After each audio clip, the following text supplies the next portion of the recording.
Olá a todos. Vamos dar início à nossa última aula da Escola de Estudos Keynesianos da Associação Keynesiana Brasileira, e a gente tem o prazer de receber para essa última aula a professora Carmen Feijó.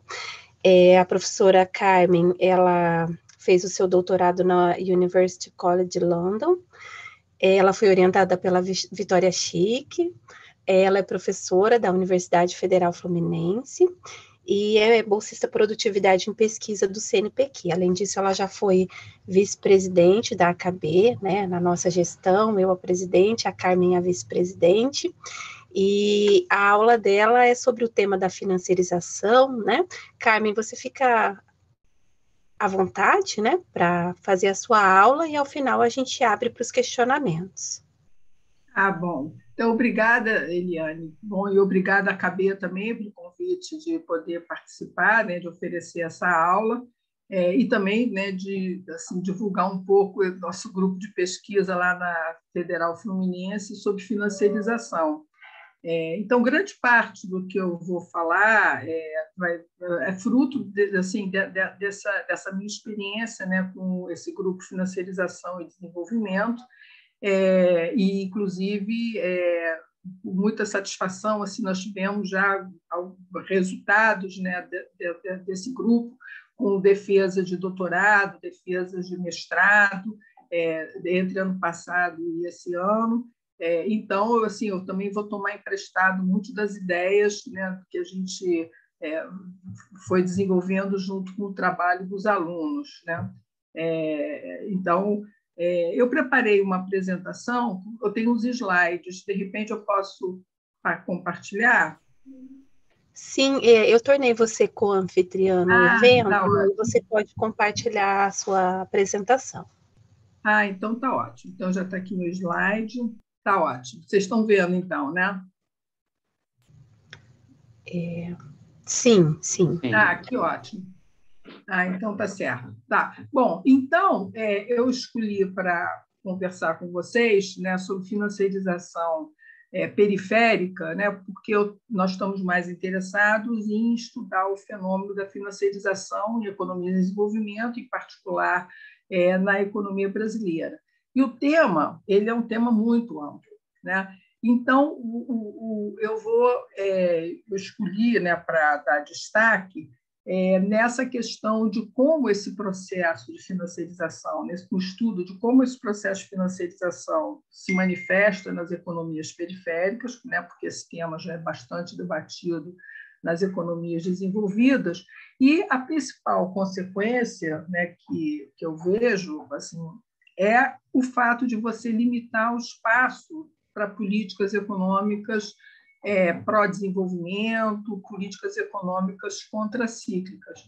E uma questão central nas economias em desenvolvimento é o fato dessas economias ainda serem economias que estão em processo de transformação produtiva, no sentido de se aproximarem da fronteira tecnológica das economias desenvolvidas, né?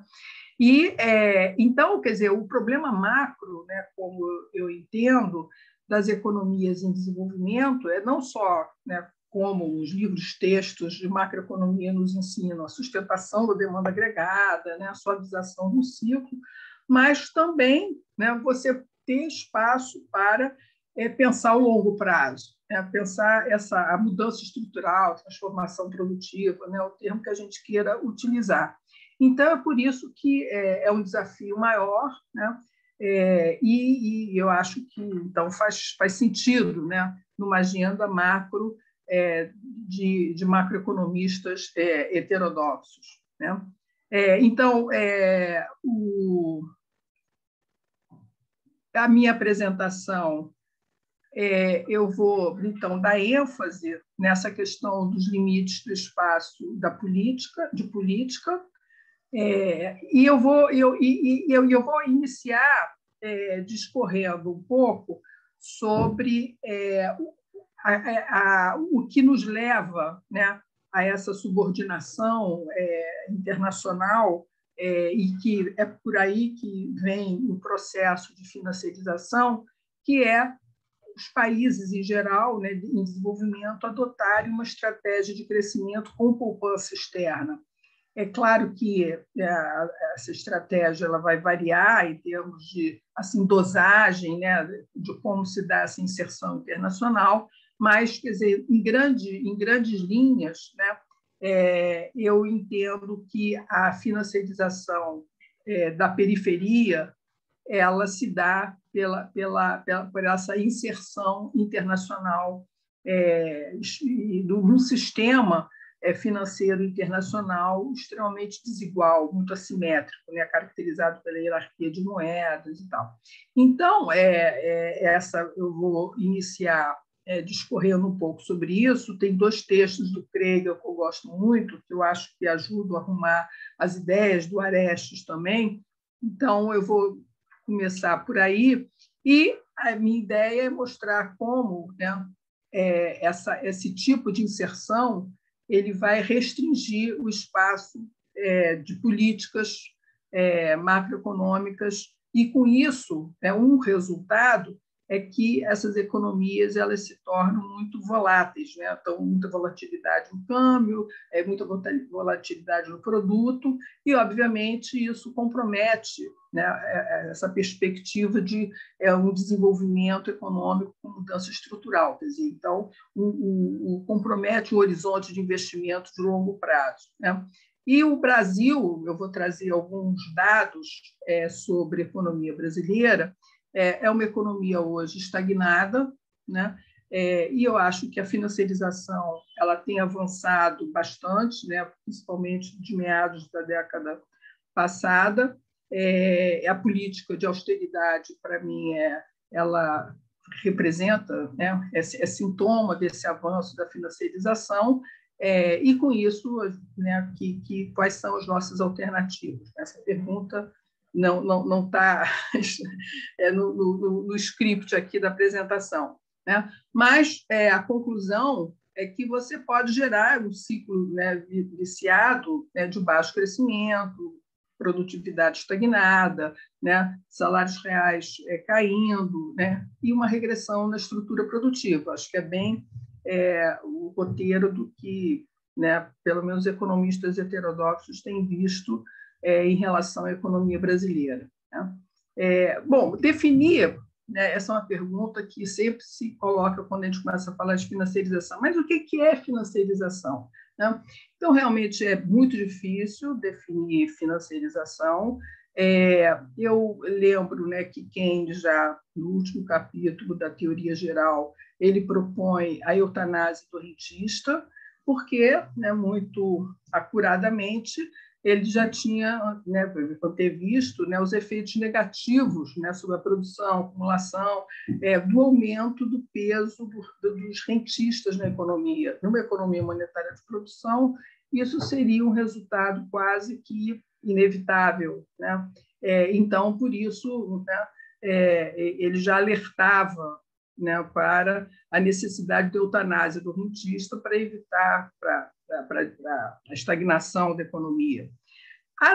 Os pós-keynesianos, na forma como eu vejo, eles vão, né, pegar essa agenda sobre a financiarização, né, o aumento do peso dos rentistas e das práticas dos rentistas na economia, e associar isso com o avanço, então, do neoliberalismo e da desregulamentação financeira, que vai afetar negativamente, então, o desempenho das economias, do investimento, da produção, etc. Então, vai levar a um baixo crescimento, né, uma concentração de renda e riqueza, e tudo isso como consequência desse aumento, né, das práticas financeiras, sem uma contrapartida pelo lado produtivo, né, pelo lado real da economia, por assim dizer. Então, bom, como eu falei inicialmente, né, o foco da apresentação vai ser na política macro de economias em desenvolvimento, que são integradas financeiramente e que vão enfrentar esse problema de aumento do peso, né, do rentismo na sua economia. Bom, Só para falar também um pouco, né, sobre um verniz sobre a literatura de financiarização dos países desenvolvidos, né? Aqui não é muito com a intenção de vocês lerem, mas só uma referência, né, que o Stockhammer, por exemplo, chama atenção que a financiarização é um processo que envolve diferentes, né, fenômenos, né? E aí, só mencionando alguns: mudanças institucionais do sistema financeiro, liberalização das contas de capital, globalização financeira, aumento da importância dos setores financeiros vis-à-vis aos outros, né? Bom, e por aí vai. A parte do sharehold value, que é uma área muito desenvolvida na literatura internacional, né, o surgimento dos investidores institucionais, que é uma coisa que interessa bastante, né, para nós, o papel dominante do mercado financeiro, e por aí vai. Então, é difícil você definir pela amplitude, né, de problemas que estão envolvidos com a questão da financiarização, os vários aspectos. E você tem várias correntes heterodoxas estudando isso, né? Você tem os regulacionistas, os marxistas, os pós-keynesianos, eu estou me lembrando agora que a Júlia está presente, a dissertação da Júlia Leal, ela faz uma ótima resenha sobre essas várias definições de financiarização. A definição mais utilizada, né, porque a mais geral é de Epstein, né, que vai definir o processo de financiarização como sendo marcado pelo aumento da importância dos mercados, instituições, atores financeiros para as transações econômicas. A análise também da financiarização na literatura ela pode ser dividida, né? Financiarização a nível microeconômico, macroeconômico, ainda tem da mesoeconomia, que é uma proposta do Gutmann, né? Que parte do entendimento do papel das finanças como criadora de uma rede de circuitos monetários, né, entre mercados e setores, de maneira a organizar o funcionamento e a arquitetura da economia.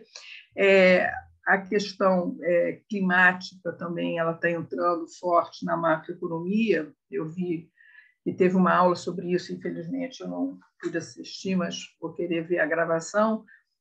E também tem a ver com a questão financeira, né, no sentido que você tem que precificar, né, essa questão dos custos, né, dessa transição climática. Então, também foi objeto de uma defesa de doutorado recente da Fernanda Faio, lá na UF, sobre ela mostrando então a importância, né, do sistema financeiro público para fortalecer, né, dar confiança, né, nesse processo de transição, né, envolvendo questões climáticas, tendo em vista que isso traz muita, obviamente, a incerteza máxima, poderia assim dizer, né? Segundo a definição do Keynes, né? A gente simplesmente não sabe o que vai acontecer.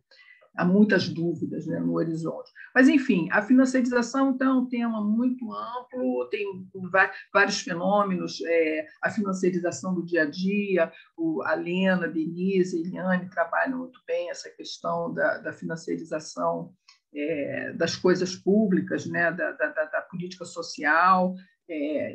Então, tem a financiarização do Estado, um aspecto importante. A lei, né, uma parte que eu acho interessante também, como que você acaba importando, né, os ciclos econômicos, né, em função de você fragilizar, né, pelo peso das atividades financeiras e do aumento da especulação financeira. E aí você pode casar com a ideia do Minsky, né, de ciclo endógeno, de crescimento, né, de flutuação, né, de crises, enfim. Então, a financiarização ela praticamente está em tudo, né? E a corrente heterodoxa ela é bastante oferece muitas leituras desse processo, né? Então, até fazer o recorte do que eu iria falar hoje aqui, assim, várias coisas ficaram me passando pela cabeça. E foi tanto quanto difícil. Mas, então, eu optei pela definição da financiarização periférica, né? Então, os marxistas têm contribuição, né, os regulacionistas, os pós-keynesianos, mas uma questão, quer dizer, importante é que você pode ter as mesmas características que você identifica na financiarização dos países centrais, mas tem outras características que são específicas, né? E o que é específico é que você está mais ligado à forma como você se insere, né, no sistema monetário e financeiro internacional. Então, uma posição que é subordinada, e isso, então, vai trazer uma série de limitações, ou uma série de outras conformações na condução da política econômica e no comportamento dos agentes e dos mercados. Então, é estudar um pouco essa especificidade que a gente acha assim, interessante para contribuir, né, para pensar quais seriam as alternativas de política para o país, né, como o Brasil, voltar a se desenvolver, né? Então, a financiarização periférica, né, está ligada às características específicas. E o que tem de específico nessas economias? Nós temos uma elevada heterogeneidade estrutural, nosso mercado de trabalho é extremamente informal, você tem, né, uma baixa capacidade de acumulação de capital, de geração de inovações, de introdução do progresso técnico, tem uma restrição externa maior do que a restrição externa em países desenvolvidos. Então, isso tudo configura um cenário, né, específico, né, que você aprende com a literatura dos países desenvolvidos, mas tem que levar em consideração essas especificidades. Nem tanto das características que você observa nos países desenvolvidos, você vai ver com muita nitidez nos países em desenvolvimento. Então, por exemplo, esse processo de maximização do valor do acionista, agora que a gente começa a ver uma importância maior desse tipo de comportamento, né, nas empresas, nas nossas empresas. Então, claramente, a Petrobras, ela, né, que é a nossa maior empresa, você vê essas características de financiarização, muito nítido, né? Enfim, mas são coisas que ainda começam a se observar. Mesmo o processo de financiarização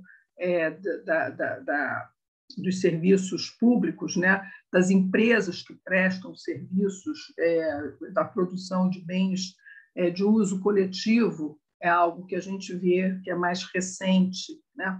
Então, acompanhar de perto como é que se dão essas transformações que já são descritas, né, na literatura internacional, mas que, no nosso caso, vai se manifestar, né, com as nossas especificidades, né? Então, eu acho isso bem desafiador, assim, como agenda de pesquisa. Bom, eu gosto muito dessa definição do Powell, ela é bastante citada sobre financiarização subordinada, né? Porque e isso caracteriza, acho que bem, esse processo de financiarização na América Latina, que seria uma financiarização, né, que é dirigida por razões externas, né? Então, isso me associa, porque isso me leva a eu fazer a associação que o processo de financiarização, ele, na América Latina, fica mais caracterizado com a interação financeira, e isso tem a ver com o processo de liberalização financeira. Então, o Powell ele usa esse termo financiarização subordinada, que é o processo pelo qual os países em desenvolvimento passam por transformações, elas são semelhantes aos países desenvolvidos, porém, uma situação caracterizada pela subordinação, né? Então, é uma subjugação da política monetária doméstica aos imperativos do capital internacional. E aí, então, eu quero trazer, né, para evoluir nesse nosso raciocínio, quer dizer, por que as economias, né, da América Latina aceitaram essa integração financeira subordinada, né? Ou então, vamos ver um pouco o que a literatura, né, ela apresenta em defesa, né, de por que você deveria buscar crescer com proposta externa. Então, essa literatura convencional e que foi bastante difundida, né, como sendo uma saída, né? E aí é que eu vou, então, recorrer aos textos do Kregel, né? Quando ele vai, então, mostrar que o argumento a favor bom, parte da ideia de que você tem uma distribuição desigual de recursos entre países, né? De modo que você poderia, né, maximizar o bem-estar no planeta, né, se você melhorasse essa distribuição dos recursos. Então, você tem, né, países com excesso de poupança, outros com escassez de poupança, por que não facilitar essa mobilidade, né, de capitais, e com isso você poderia elevar o nível de bem-estar geral, né? O Kregel ele chama atenção que o que dá suporte teórico a esse tipo de análise é que você associa, né, que esse tipo de argumento aos ganhos do comércio, né? Então, você partiu do pressuposto que todos os países enfrentam condições tecnológicas semelhantes, né? Tem acesso livre à tecnologia, funções de produção e fronteiras de possibilidades semelhantes, né? Mas eles teriam dotação de recursos diferentes. Então, os países em desenvolvimento, se falta poupança, né? Porque eles poderiam se beneficiar e utilizar o seu excesso de recursos de trabalho e para compensar a deficiência, né, da oferta de capital. Então, com isso, você teria um argumento para defender, né, por que não abertura. Então, essa é a argumentação, quer dizer, é como o Kregel coloca a visão convencional. Então, como a poupança, então você precisaria de influxo de capital estrangeiro, né, para promover o desenvolvimento. Parece um raciocínio razoável. Eu gosto muito também do texto do Arestes, em que ele faz uma grande resenha sobre a questão da liberalização financeira, o nexo dessa liberalização com o desenvolvimento econômico, né, como um pequeno histórico de crises financeiras, né, como a liberalização financeira, ele vai argumentar, ela vai ser problemática também para os países desenvolvidos, não só para os países, né, porque você aumenta a probabilidade de crises, né, crises bancárias, mas, enfim, mas do ponto de vista, né, do argumento, né, convencional, você teria duas questões. Uma é que, com a liberalização financeira, você estaria tornando, você tem, né, numa parte do planeta, né, quer dizer, consumidores que têm uma alta propensão a poupar, né, outros que têm uma alta propensão a consumir.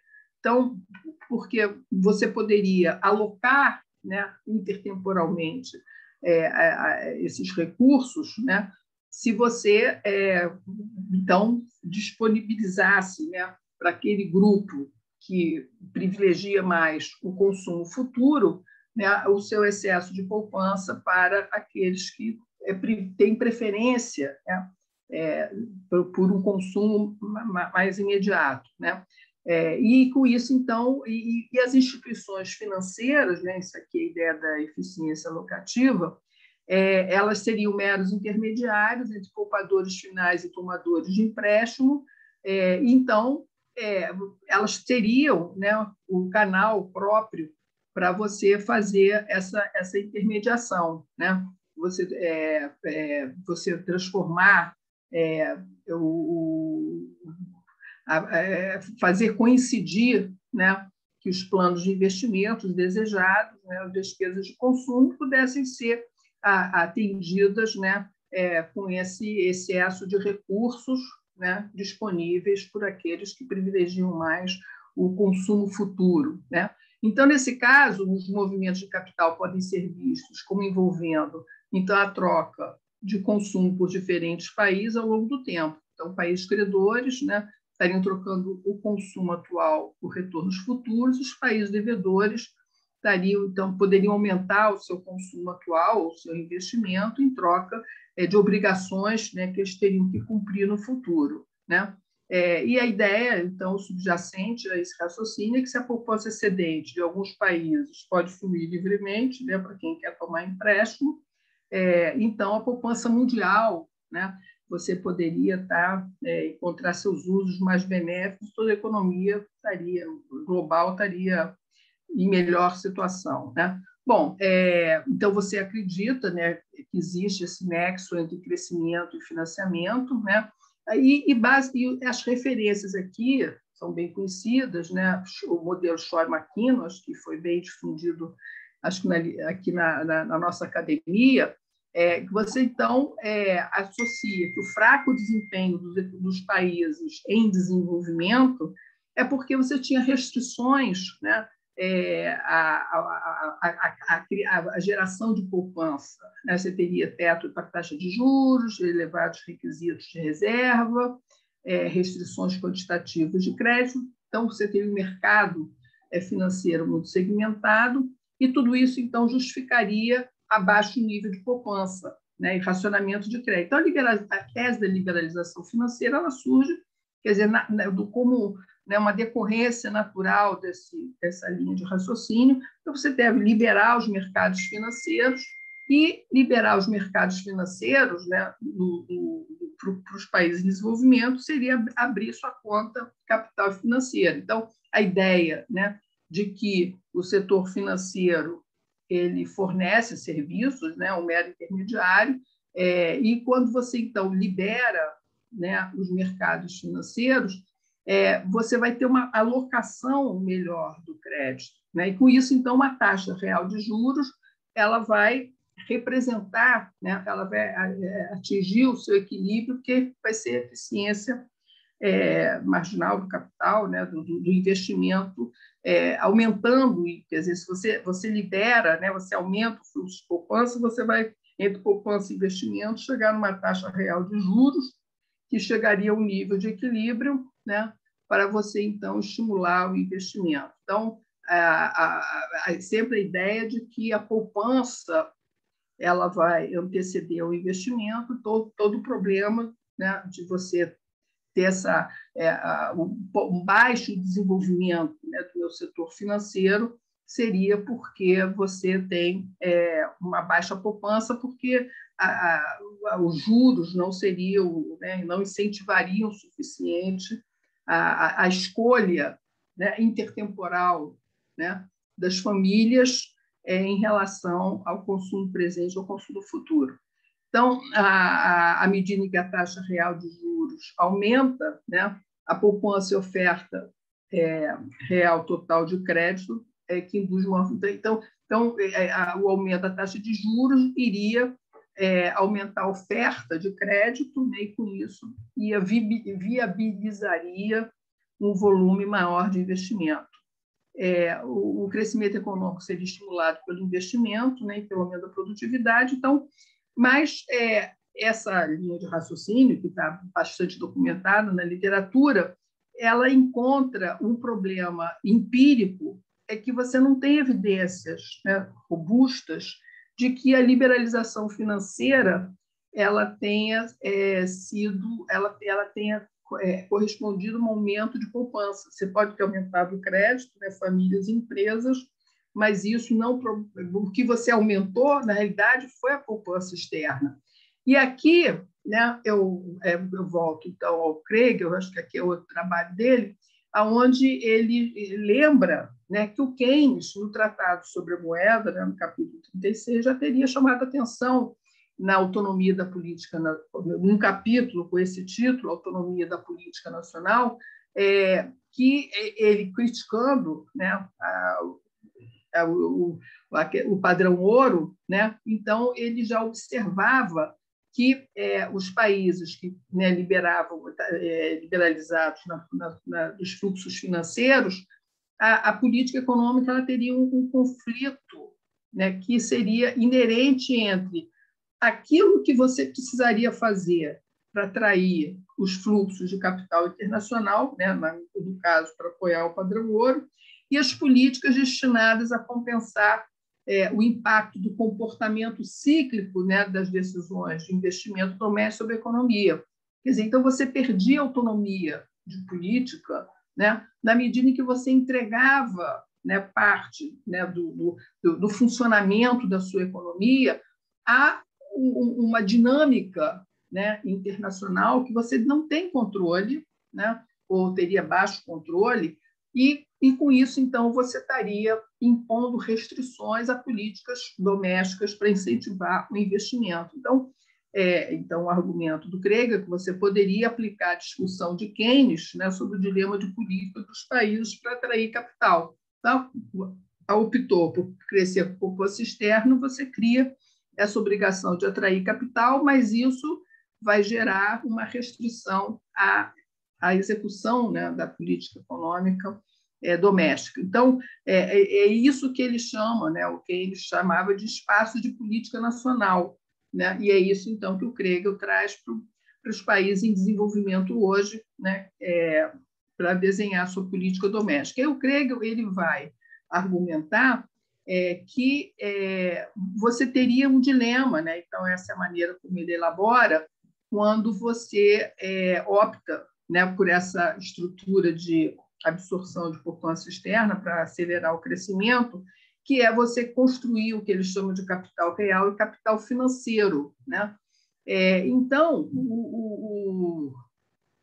ele então conclui, né, que inevitavelmente economias que quase sempre, né, economias que embarcassem nessa, né, de abertura financeira, elas estariam incorrendo numa postura financeira do tipo Ponzi, né, como descrita pelo Minsky.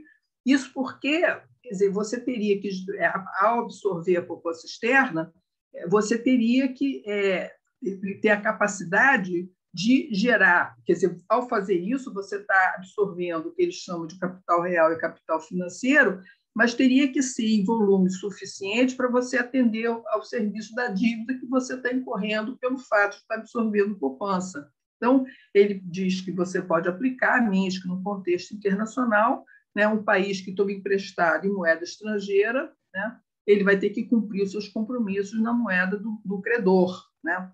E é isso, então, que ele mostra, quer dizer, como você vai fazer isso, né? Então, você pode, via, né, saldos positivos em conta corrente, né, acumulação de reservas, ou renovar empréstimos, ou no limite, o perdão da dívida, né? Então, no caso dos empréstimos líquidos positivos, obviamente, você pode estar aumentando o fluxo financeiro, mas você está incorrendo em obrigações que vão aparecer na sua conta de rendas, né, em transações correntes. Então, um país em desenvolvimento que vai complementar suas poupanças com empréstimos internacionais líquidos, ele está sempre operando num perfil, né, por isso que ele diz que é um perfil Ponzi, uma vez que ele vai ter que pagar os encargos da dívida, né, que ele está assumindo, e mais, eventualmente, as amortizações, com mais influxo de capital, né? Então, isso vai ser naturalmente um limitador, né, da autonomia da sua política econômica. Então, você teria duas estratégias, construir o capital real ou o capital financeiro, né?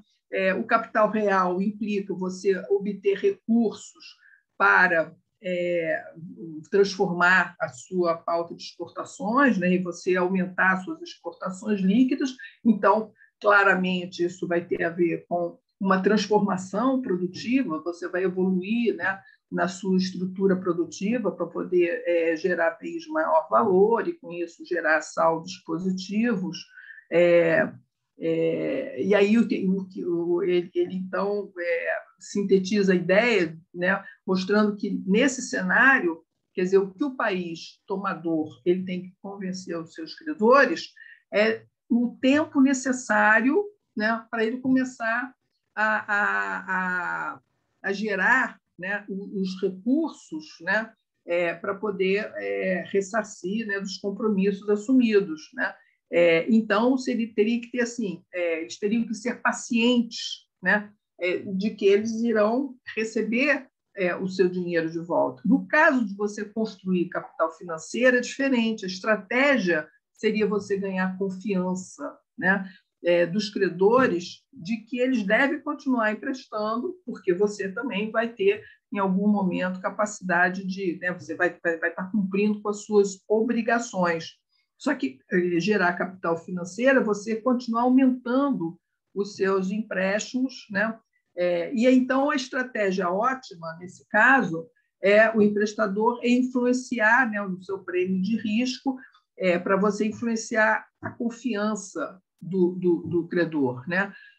E aí você pode... qual é a única variável que você vai ter ao seu dispor, né, para poder influenciar, ganhar essa confiança? Vai ser o seu orçamento fiscal. Então, vai ser a política fiscal. Porque, nesse caso, a ideia é de que, se você comprime, né, esse orçamento, os gastos, você vai ter sobras, né, que você vai poder, então, estar alocando, né, para poder ressarcir os seus credores. Então, a exigência, né, de você trabalhar com superávites primários é um sinal, né, que vai ser exigido pelos credores para reforçar essa ideia da confiança no compromisso do tomador. Então, o governo, que gasta menos do que ganha, terá sempre algo sobrando para honrar compromisso de dívida. Se for bem sucedido, ele consegue fazer com que os prêmios de dívida caiam, né? Os custos de juros podem cair, né? E o valor do governo tem que tomar emprestado. Então, tudo isso facilita a rolagem das dívidas, né? Então, para reforçar o compromisso da política fiscal, você também tem que ter políticas para atrair o capital externo, né? E isso implica você manter manter a estabilidade do câmbio, e você faz isso, então, através de uma política de juros reais elevados, né? Então, você amarrou a política fiscal, a política monetária, né, na busca da estabilidade cambial que você precisa para poder manter a sua economia em equilíbrio. Então, a construção do capital financeiro, ela seria compatível, né? Então, eu estou terminando essa parte aqui do Krieger, ela seria compatível com a construção do capital real. Ele é bem pessimista em relação a isso, né? Porque ele acha que a geração dos superávites primários são sempre muito difíceis, né? Porque você tem gastos públicos, são difíceis de reduzir, né? Então, as reduções, elas recaem em despesa de capital, estrutura social, educação. Isso, né, o Brasil é exemplar nisso, né? As rubricas cruciais para o desenvolvimento da produtividade, e que são rubricas que são importantes para o desenvolvimento da produtividade do país, né?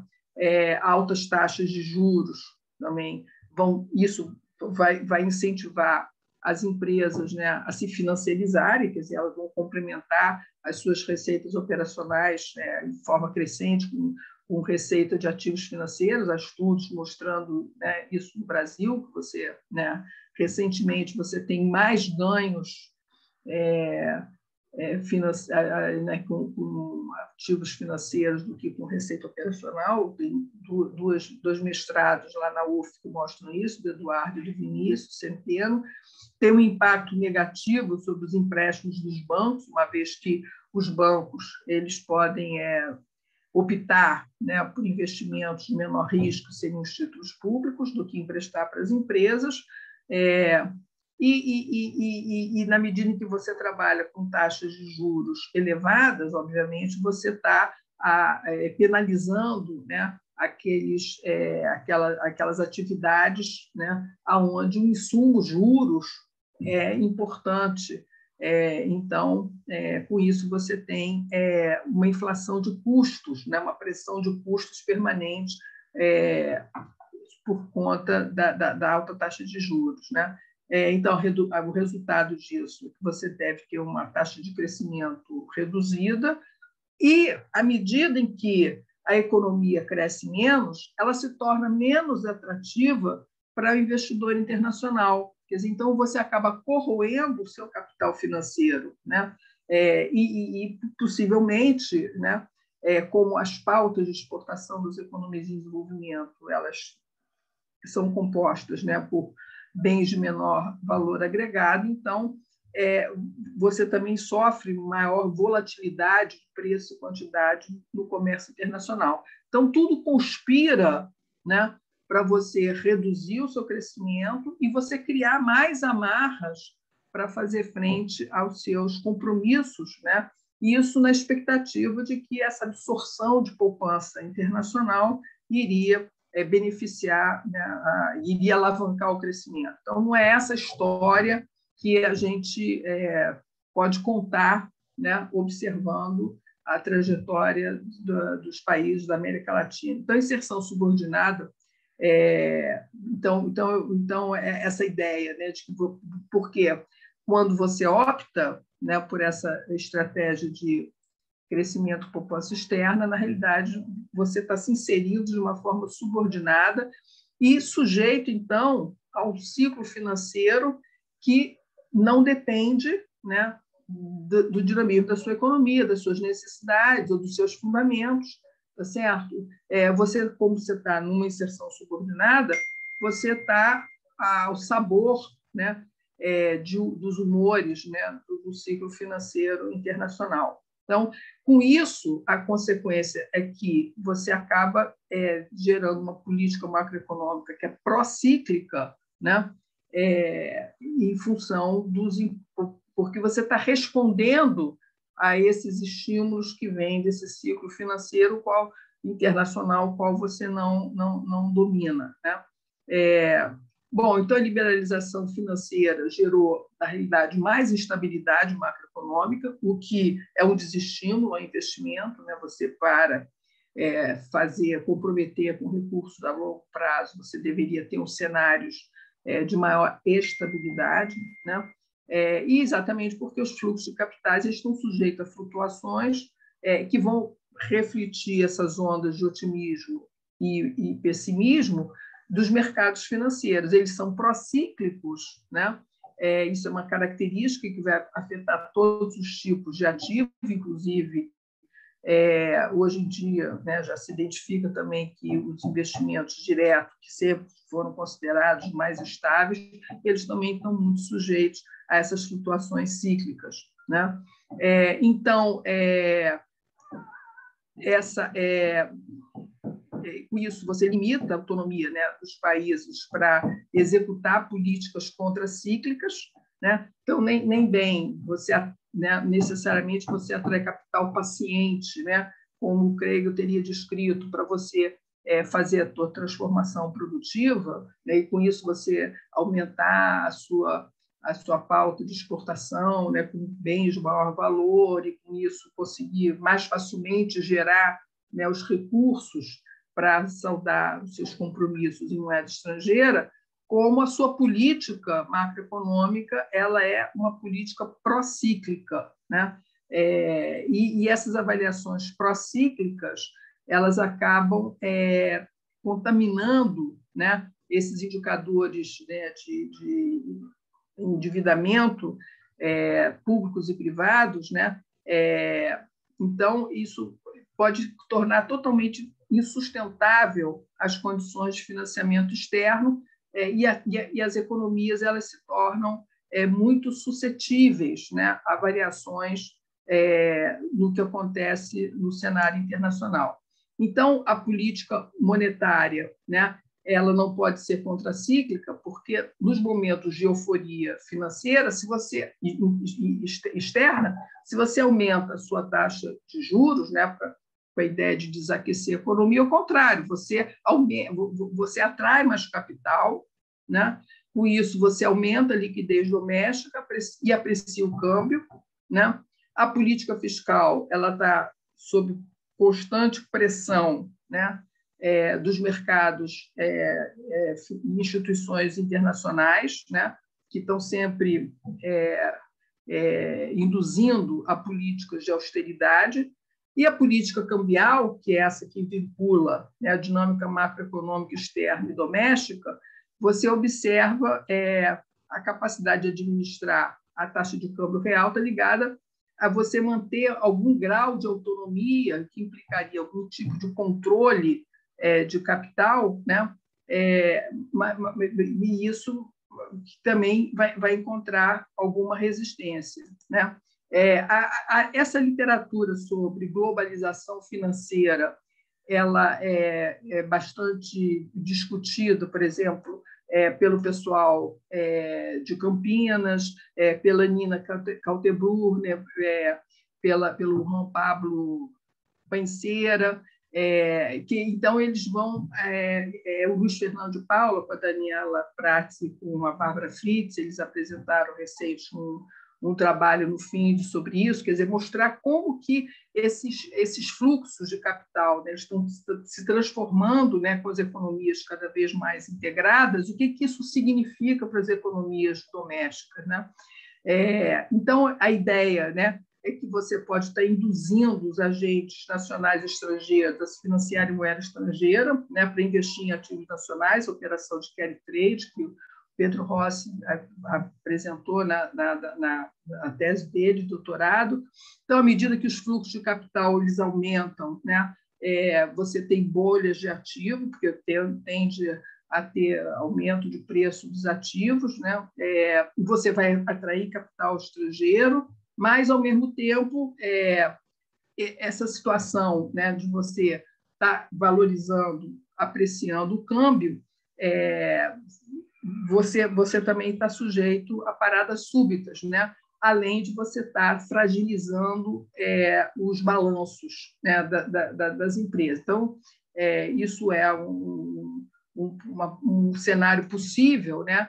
E quando você tem, então, as paradas súbitas, é que, de repente, né, assim como a onda de otimismo veio, vem uma onda de pessimismo, e isso pode ser porque vem um evento qualquer, ou doméstico, ou externo, né? E isso, então, expõe a fragilidade financeira, então, da economia. Então, à medida que a moeda vai se depreciar, você vai ter um choque inflacionário, né, isso vai gerar uma série de problemas.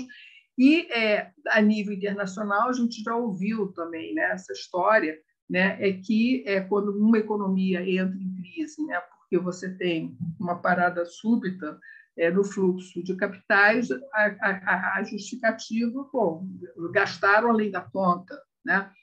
Então, eles estão sendo punidos, né, eventualmente, pelo próprio comportamento, né?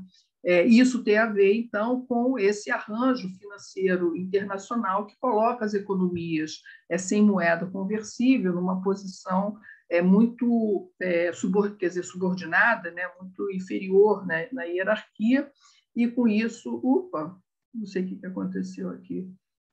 Bom, então, aqui é uma citação do Panceira, porque ele vai associar essa ideia de que a emissão de moeda você vai ter força os países, né, a acumularem reservas, né? E então isso é uma realidade hoje na maioria dos países em desenvolvimento. No fundo, é você manter, né, uma liquidez ociosa, né, simplesmente pelos motivos precaucionais, né, para você fazer frente a essas variações de humor, mas que é alguma coisa que tem um custo, né, para essas economias em desenvolvimento. Então, a acumulação de reservas é uma característica das economias em desenvolvimento, né, que estão inseridas internacionalmente, e isso é identificado como um canal de transmissão do financiamento internacional à financiarização doméstica, né? Bom, o Brasil ele tem toda uma literatura, então, que tenta explicar por que você tem um espaço, né, reduzido de política, e você tem algumas teses, né? Eu estou só destacando aqui duas, né? Miguel Bruno, com a Lena, Denise Gentil, com Helena Araújo, e também o Miguel também trabalhou com o Bresser e com o Luiz Fernando de Paula, mas essa ideia de que você cria uma coalizão de interesse, né, de classes entre rentistas e técnico-burocratas, né, que acabam, então, sustentando esse tipo de política, né, que acaba constrangindo o potencial de crescimento do país, mas que atende a esses interesses, né, dos rentistas, né, que ganham com o câmbio apreciado e com a taxa de juros mantida sempre elevada, né? Eu só vou começar um pouquinho com o Miguel Bruno, porque o Miguel Bruno ele tem uma contribuição interessante, porque ele diz que a nossa financiarização, ela atual, né, nós temos uma financiarização que já começa na época da hiperinflação. A literatura pós-keynesiana, na época, o Fernando Cardim tem vários artigos que ele estava argumentando na linha que você teria um regime de alta inflação, mas é um regime de alta inflação que, na realidade, preservou o nosso sistema financeiro, né, através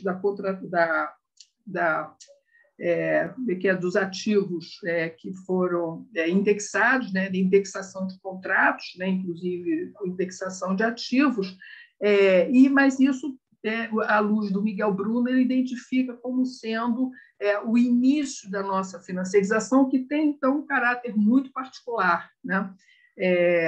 E, mais recentemente, então, quer dizer, o fim da alta inflação, você passa a ter um outro tipo de fonte, né, de financiarização, que seria pelos juros extremamente altos, né? E mesmo que a nossa taxa de juros real tenha sido decrescente ao longo dos anos 2000, ela comparativamente, né, durante toda a década, ela foi muito acima da taxa de juros de países similares, né, muito acima. Então, o Brasil sempre teve essa característica e isso o Miguel Bruno, então, ele desenvolveu, estou mencionando ele porque ele foi o que mais falou sobre isso, né, e talvez pioneiramente, para mostrar que como o papel dos juros alto, né, ele vai alimentar, né, essa ideia de financiarização da economia brasileira, né? E mais recentemente, então, tem o Bresser somando, né, com essa ideia de equalização, né, mostrando que existe, né, o rentismo, ele se beneficia, né, dessa taxa de câmbio que ela fica tão mal posicionada, né, do ponto de vista de política de desenvolvimento. E aqui eu estou chamando a atenção para a Dilma Rousseff, porque no primeiro governo Dilma é quando talvez a gente possa identificar, né, uma tentativa de você querer romper com essa financiarização, né, com a ideia de que ela tentou reduzir a taxa de juros, Selic, né, os spreads bancários, enfim. Mas isso acabou não dando certo, né? Todo mundo sabe. E aqui eu trago, então, um gráfico que é baseado nas contas nacionais, então, das contas econômicas, que mostra a evolução. O que tem o vermelhinho aqui é a participação do lucro das empresas não financeiras no PIB, e a linha preta é a participação dos salários das famílias, né, também no PIB, né? Então, claro de você ver assim, a tendência declinante do lucro das empresas não financeiras já no início da década passada, então, quer dizer, você está tentando romper, né, essa coalizão de classes, mas a coisa, obviamente, não caminhou bem, né? Bom, só para fazer menção, eu já estou falando muito aqui a questão a contribuição da Nina Kauter-Brunner e do Paiceira, né, que alimenta vários outros trabalhos, que é essa questão como se dá essa integração financeira subordinada, né? Então, eles associam, né, essa integração financeira como que os fluxos de capital eles se manifestam nos países, né, que estão recebendo capital, né? Então, por um lado, gera, né, um excesso, né, de entrada de capital em relação a transações correntes, o que permite a acumulação de reservas, né? Mas você tem isso aprecia a sua taxa de câmbio, né? E isso acaba estimulando você utilizar o câmbio como âncora para controlar a inflação, tá certo? Então, tem vários estudos da Eliane, como o Modenese, outros, né, mostrando, o próprio Fábio, mostrando como que essa âncora cambial, que é o mecanismo de transmissão da nossa taxa de juros, né, para controlar preços, o principal mecanismo acaba sendo o câmbio. Então, quer dizer, esse processo de financiarização ele também acaba, como é que se diz, deturpando, né?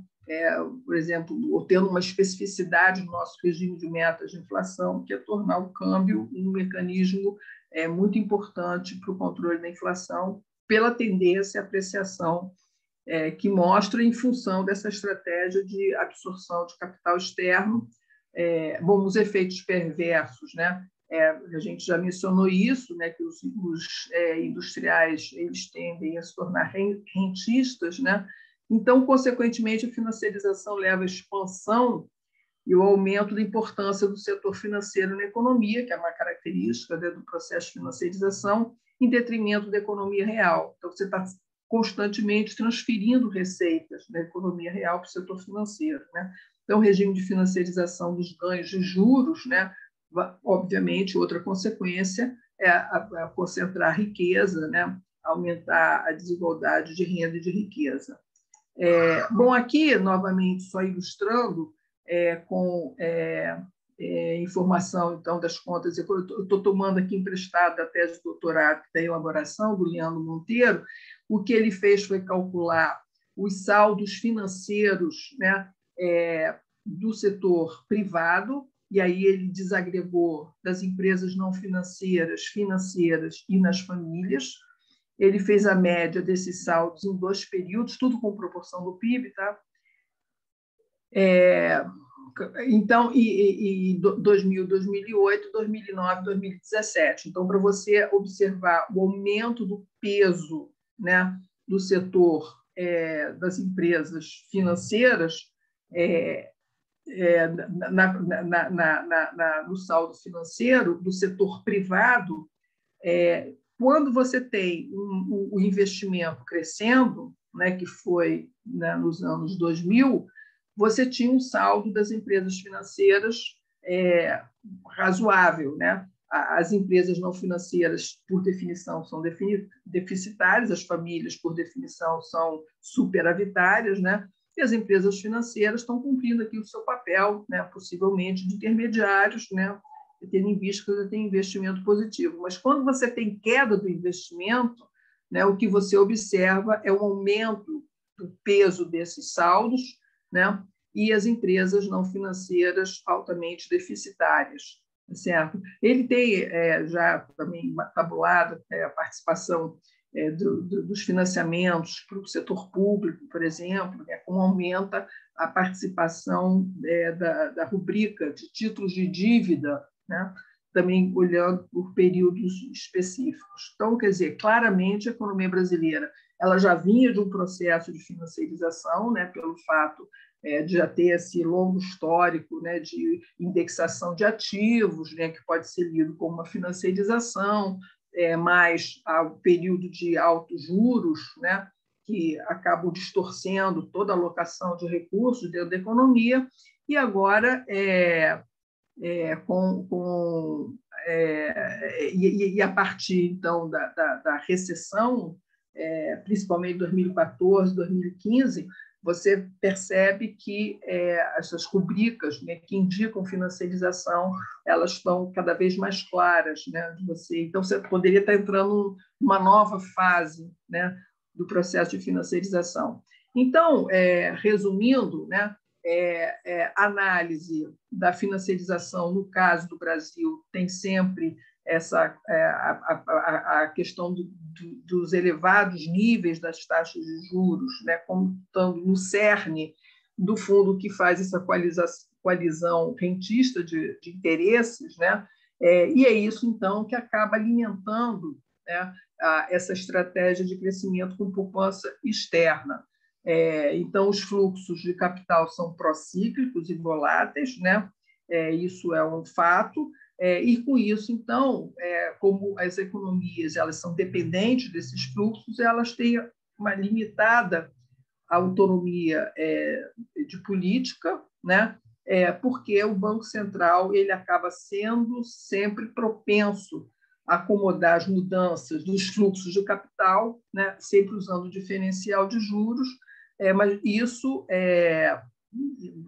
acaba não sendo sustentável, e principalmente no contexto de regime de metas de inflação, né? O Banco Central ele pode, né, ser levado, em determinados momentos, a aumentar, né, a taxa de juros, mas com a ideia de você sustentar a apreciação do câmbio na medida em que isso ajuda você a cumprir a meta inflacionária. Então, a taxa de câmbio ela tende a se apreciar, né? Isso, obviamente, o novo desenvolvimentismo explora bastante, né, as consequências negativas para a indústria, né?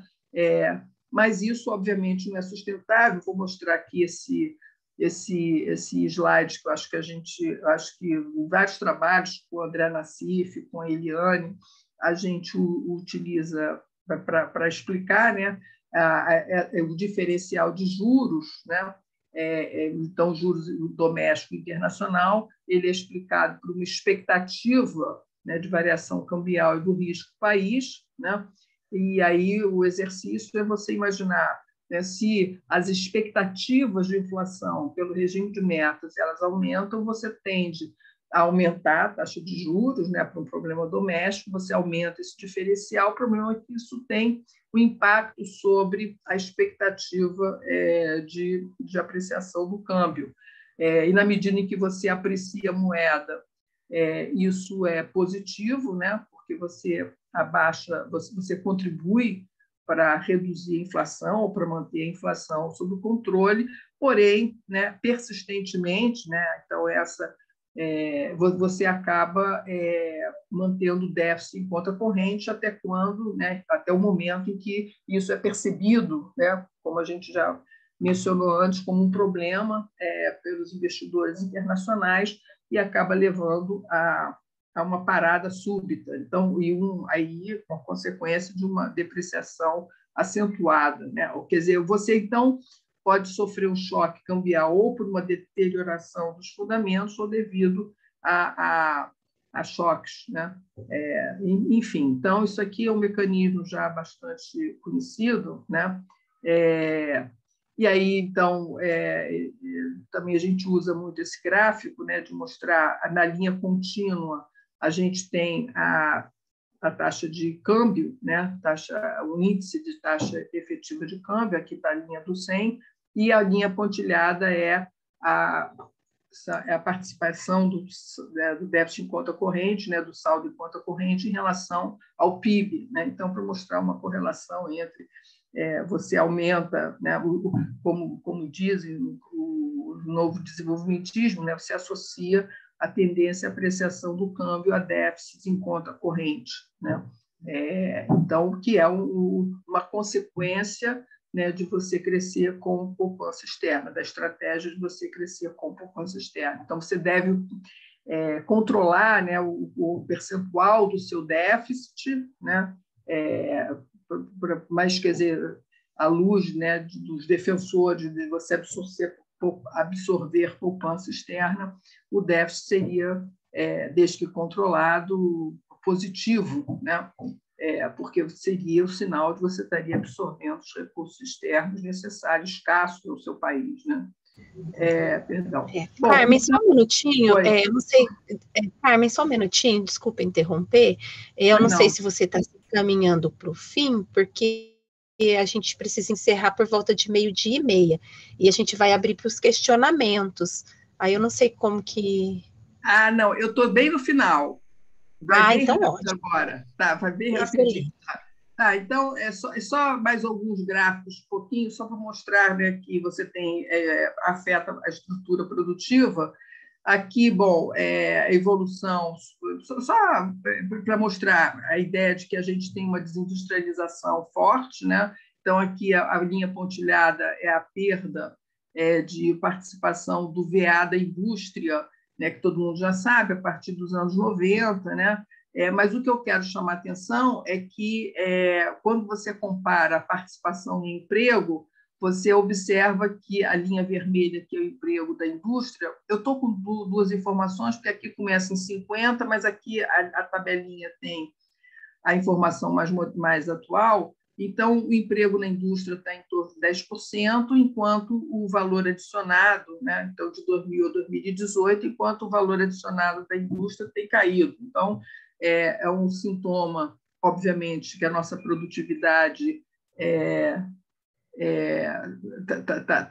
da indústria, né? Então, calculado, aqui eu estou tomando emprestado de uma tese de doutorado também, da nossa produtividade, ela é negativa, né, no período 2001-2017, e então, caracterizando a nossa desindustrialização por uma perda de valor adicionado, né, e isso seria uma consequência da financiarização. Tá? Bom, e, por fim, só mostrar como saldo comercial da indústria manufatureira por grupos de conteúdo tecnológico, que está em vermelhinho, é indústria manufatureira. Quer dizer, você, então, a partir já de 2008, você tem déficits, né, da indústria, a gente já sabe da nossa precarização da nossa pauta, então, tudo que está aqui negativo, o pretinho é de alta tecnologia, de média tecnologia, então, a nossa deterioração aqui da pauta industrial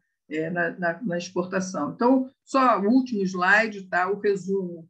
A estratégia de crescimento por força externa no contexto internacional assimétrico, né, aumenta a nossa dependência dos fluxos de capital estrangeiro, reduz o nosso espaço político, a nossa economia está estagnada. Então, aqui o PIB per capita, em média anual, de 48 a 80 estava em 4,5%, de 81 a 2018 em 0,8%. Então, o processo de desenvolvimento brasileiro, acho que é um exemplo, né, de não só de desindustrialização prematura, isso tem a ver com a questão da financiarização, né, e porque você acaba limitando, né, com a estratégia de crescer por força externa, a nossa capacidade de autonomia de política.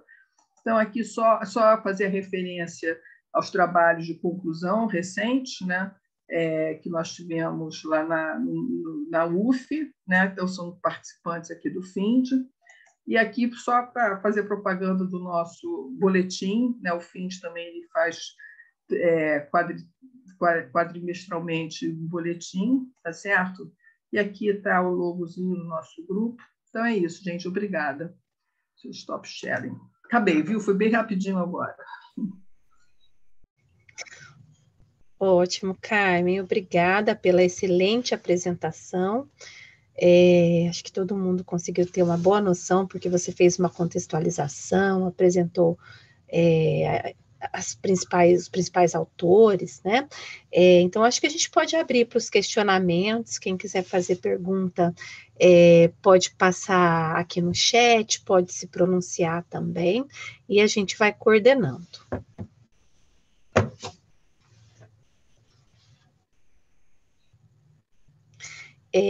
Eu acho que eu posso encerrar a gravação e deixar a parte das questões, ou eu continuo até o final? Né? A gente tem deixado as questões, tem. Tá bom, obrigada. Acho que enquanto vai aparecendo as questões, Carmen, eu queria que você comentasse um pouco sobre as perspectivas, né? Eu sei que é um tema que está sendo bastante estudado no Brasil, tem vários autores, tem o pessoal da Unicamp, tem o pessoal da UFRJ, agora tem o pessoal da UF, né? Aí tem o Miguel Bruno. Eu também tenho feito algumas coisas sobre isso, tem vários outros autores, mas eu queria que você falasse um pouco sobre as perspectivas, né, de estudo da financiarização. Agora saiu aquele livro do Fernando Nogueira da Costa, né, que ele é um pouco incrédulo com relação ao que o pessoal tem feito sobre financiarização, tanto em termos teóricos quanto empíricos, e aí nesse contexto eu queria que você comentasse um pouco sobre as perspectivas, né, em relação a essa temática. Você já falou sobre muitos temas relevantes, isso vai até um pouco em contradição com o que ele diz, né, que ele não encontra muitas evidências e a gente encontra tantas. Então eu queria que você comentasse um pouco sobre isso, por favor. Bom, eu estou sempre, né, no viés é olhar, quer dizer, em que medida você vai assim, capturando a política econômica, né, dentro dessa coalizão de interesses, né, onde o reitismo acaba ganhando maior peso, né?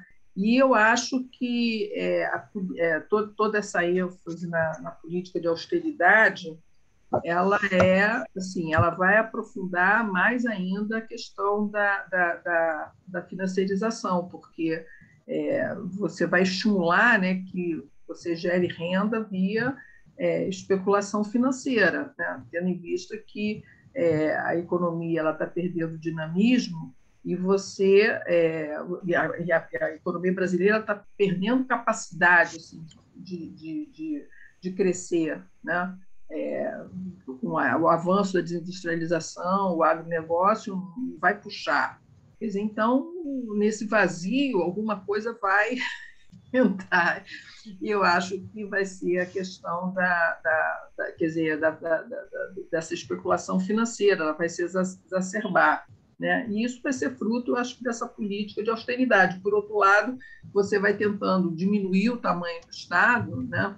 Para ceder mais terreno para o setor privado, né? Essa é a lógica, mas, obviamente, quer dizer, com a perspectiva de retornos muito rápidos, né? De curtinho prazo. Então, também isso não é muito sustentável. Eu vejo a gente com ciclos assim, com baixo potencial de crescimento, né? Com as nossas restrições externas cada vez mais maiores, né? Porque enfim, é muito pessimista, quer dizer, ou bem a gente consegue embarcar numa agenda mais desenvolvimentista, de fato, eu acho que os desafios da transição climática, por exemplo, né, acho que poderiam ser uma forma de você ir rearrumando um pouco as suas prioridades em termos de política econômica, mas isso precisaria assim de ganhar gás, né?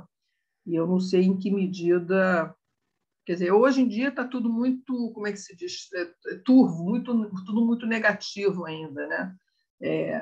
Mas eu viria por aí. Eu acho que é criar espaço de política. Aqui, eu posso ler aqui? Sim, eu acho que a gente poderia fazer assim, Carmen. A gente poderia fazer um bloco de resposta dessas três questões aqui. Você se incomoda? Tá. Se você Não, quiser, eu tudo posso bem. até ler para você, se você preferir ler Tá. tudo bem também. Tá. Bom, tudo bem. Talvez se você ler, talvez mais gente Tá, participe também, isso. né? Então, vamos fazer um bloco com a resposta dessas três primeiras questões que estão aqui, né? A primeira questão do Rafael. Diante do cenário de forte constrição de políticas econômicas autônomas de nações periféricas perante o sistema financeiro internacional globalizado, como pensar o desenvolvimento de economias emergentes com política industrial? Como resolver o conflito distributivo diante do rentismo? Por fim, seria o financiamento por meio de emissão de moeda doméstica nos moldes da MMT uma solução viável para esses dilemas? Aí depois a do Vitor. Professora Carmen, obrigada pela maravilhosa apresentação. Isso mesmo. Você poderia, por favor, falar um pouco mais sobre a financiarização do Estado e se ela tem alguma relação com a tendência de aplicação de uma lógica dinâmica empresarial ao Estado? Agora, Lete, professora Carmen, gostei muito da sua apresentação. Gostaria de saber quanto o impacto da financiarização para o processo de desindustrialização na última década. Gostaria de saber quanto ao impacto da financiarização para o processo de desindustrialização na última década, como ela afeta os setores mais dinâmicos da nossa economia. Isso, Carmen, fica à vontade. Bom, obrigada. Bom, acho que eu vou começar por essa última, sobre a financiarização e desindustrialização. Eu vejo uma ligação muito direta entre uma coisa e outra, porque justamente você está com a financiarização encurtando, né, o seu horizonte de investimento, né? Porque você está sempre na busca de ter altos retornos em um curto espaço de tempo que é incompatível com projetos com fôlego maior, quer dizer, né? com a expectativa de um retorno a mais longo prazo. E a indústria, obviamente, é o setor que mais vai sofrer com isso, né? Então, com essa lógica financeirizada, e na ausência, né, de você ter instituições de Estado, né, que venham a dar suporte à pesquisa, à investimento, né, que tentam fazer uma aproximação com a indústria, né, na linha da pesquisa, tudo isso está morrendo, né? Eu acho que a gente realmente acaba, quer dizer, sendo empurrado, né? Quer dizer, a nossa estrutura produtiva ela mostra isso, como a gente está sendo cada vez mais restrito às nossas capacidades produtivas com nossos o que a gente tem, né, os nossos recursos naturais, né, que são abundantes. Isso tem uma consequência dramática para a questão do mercado de trabalho. A gente está vendo a informalidade subindo, aumentando, né, independente, quer dizer, com reformas trabalhistas, né, com a ilusão de que você vai estar, através das reformas, aumentando a oferta de emprego, muito pelo contrário, só está deteriorando a condição de trabalho. Com isso, você deteriora, né, a geração de renda, né? Enfim, o processo é um processo muito negativo que fica no lugar essa financiarização, né? Essa exacerbação de ganhos financeiros, essa ilusão, né, de que todo mundo vai ganhar com a financiarização. Eu lembro da Lena, né, fazia essa menção, o trabalho da Lena com a Denise e com a Eliane, quer dizer, que você tem, né, um Investe Favela, quer dizer, então é uma forma de você estar compensando, porque você está destruindo uma base produtiva, já destruiu, e essa recomposição ela é muito difícil, né? E aí isso me liga às outras duas questões, que é sobre a questão da financiarização do Estado, né? Essa questão da financiarização do Estado, eu me dei conta do seguinte: o que tem acontecido, tem saído na imprensa, é que, como estão todos endividados, né, e você tem que controlar a dívida, então você acaba privatizando. Então, você está numa onda de privatizações, né?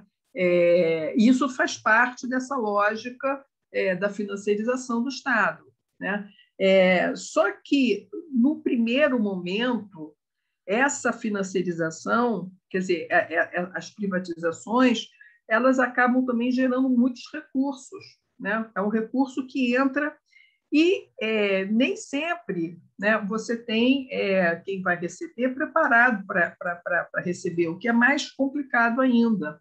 Então, você vê como que a questão do financiamento, né, público, ele está, eu acho que precisa-se de muita pesquisa sobre isso, assim, muita reflexão sobre isso, porque quando você, né, então, por exemplo, pegando o caso das privatizações, você diminui, né, o patrimônio público, mas momentaneamente você gera uma receita, né, e essa receita ela poderia ter, sei lá, alguma estratégia, né, de gasto, né?